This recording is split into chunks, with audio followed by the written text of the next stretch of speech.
Ang pagbabalik ng Panginoon. Mga kapatid, gusto naming malaman niyo ang katotohanan tungkol sa mga namatay na, para hindi kayo magdalamhati gaya ng iba na walang pag-asa. Naniniwala tayong si Jesus ay namatay at muling nabuhay. Kaya naman naniniwala tayong bubuhayin din ng Diyos ang mga sumasampalataya kay Jesus at isasama niya kay Jesus.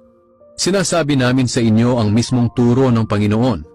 Tayong mga buhay pa pagbalik ng Panginoon ay hindi mauuna sa mga namatay na. Sa araw na iyon, ang Panginoon mismo ang bababa mula sa langit, kasabay ng malakas na utos. Maririnig ang pagtawag ng punong anghel at ang pagtunog ng trumpeta ng Diyos.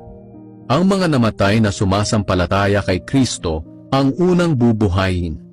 Pagkatapos, ang mga buhay pa sa atin sa araw na iyon ay kasama nilang dadalhin